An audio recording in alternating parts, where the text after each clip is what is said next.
una cuerda.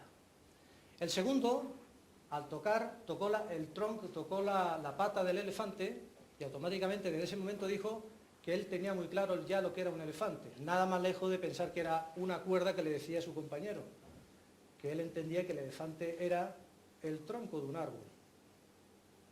El tercero, que tocó la panza del elefante, cuando llegó a ver a sus dos compañeros, llegó a la conclusión que estaban absolutamente equivocados, que el elefante ni era una cuerda, ni era el tronco de un árbol, el elefante era un muro interminable.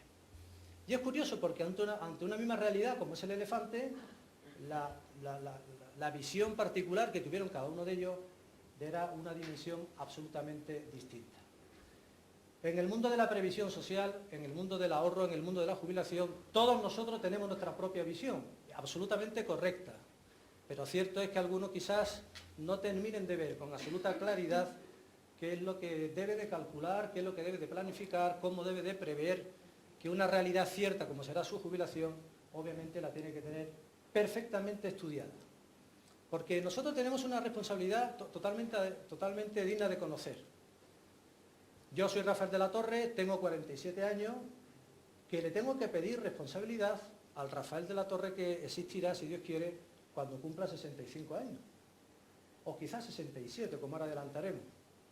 Si el Rafael de la Torre de hoy no es capaz de preocuparse por el Rafael de la Torre de dentro de 20 años cuando se jubile, es posible que le pueda pedir una responsabilidad, diría casi civil, por no actuar en consecuencia sobre algo puntual que obviamente le iba a ocurrir. Por eso creo que es importante y quisiera levantar cierta expectativa sobre esta intervención para que veáis lo mucho que tendremos que recorrer para que la visión que tengamos sobre nuestra jubilación sea lo más elevada posible, porque contra más alta sea esa implicación, obviamente mejores resultados podremos obtener. Hay un gran desconocimiento, por tanto, y yo quiero tratar de llevaros a todos en esta tarde-noche, al menos los puntos más elementales, lo que va a reposar esta tercera gran reforma del sistema de pensiones para que podamos obrar en consecuencia. Sin más dilación, quizá aquí podamos ver en esta siguiente diapositiva unos datos estadísticos que han salido de una publicación realizada recientemente sobre una encuesta sobre un sector de población suficientemente fiable para ver qué es lo que se ha trasladado al ciudadano de a pie con respecto a la nueva reforma que entrará en vigor, como ya digo, muy próximamente. La gente confunde habitualmente lo que son los recortes con lo que es la reforma. Lo que se nos viene encima no son recortes a nuestra jubilación de manera inmediata. Es una reforma que entrará en vigor en el año 2013 y que se consolidará de facto 15 años más tarde, 14 años más tarde, en el año 2027. Cuando estamos pensando en algo que va a ocurrir a futuro, no se le da la suficiente importancia como cuando son recortes que actúan de manera inmediata. Por eso quizás pueda pasar un poco más desapercibido porque es algo que se pretende que sea cara a un futuro. El futuro siempre lo vemos como muy lejano. Eso de estar con 65 años, 67 años jubilado, pues todavía aquí, y veo caras muy jóvenes, pues obviamente no deja de ser un recorrido temporal suficientemente largo. Pero no tenemos que confundir los recortes con la reforma.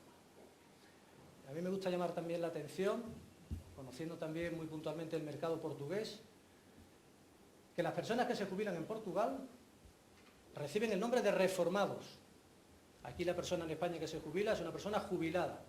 En Portugal, si tenéis algún amigo, conocido, algún familiar y está ya jubilado, son personas que están reformados.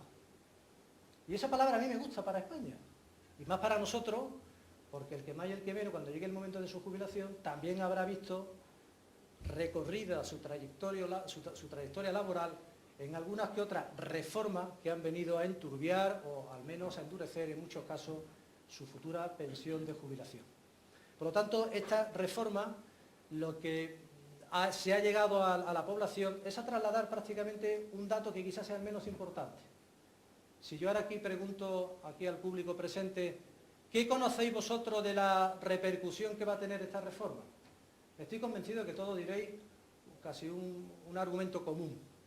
A mí lo que me ha llegado es que me voy a jubilar más tarde y que la edad ordinaria de jubilación en España va a pasar de los 65 años a los 67. Y eso es lo que más eco social ha tenido. Pero eso no va a ser lo más importante de lo que va a ocurrir con esta tercera gran reforma. Quizás sea lo que menos impacto va a tener en el ámbito económico, porque hay otras situaciones que vamos a analizar, pues creo que van a ser mucha más cuestionables, mucha más problemática a la hora de debatirla, para conocer con más exactitud cuál puede ser nuestro panorama económico cuando llegue el momento de la jubilación. La gente en España no conoce que en España, este bonito país donde todos vivimos, posee la tasa de sustitución más alta de todos los países que conforman la Unión Europea.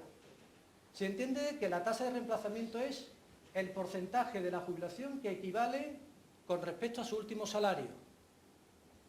En España se disfruta de un porcentaje que oscila de media en torno al 80%.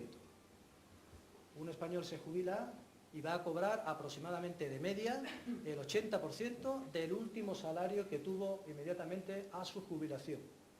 Para posicionaros un poco, en el resto de la Unión Europea, la media está en torno al 50%.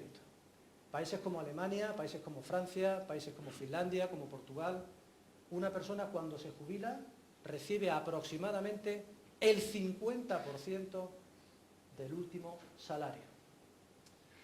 Nuestra ministra de Economía, doña Angela Merkel, que vino poco más a acelerar nuestro proceso para que la reforma fuese una auténtica realidad, y ojo, que los comentarios de esta persona no nos importa un pepino, porque esto ya tiene un gran peso específico.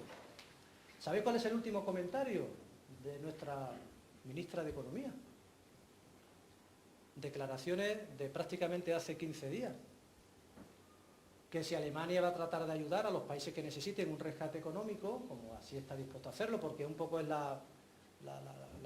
pues el país abanderado de la mejor economía en estos momentos difíciles que todos vivimos, pues si yo te ayudo a salvar tu país en el ámbito financiero y un alemán se jubila a los 67 años, un griego no se puede jubilar a los 65.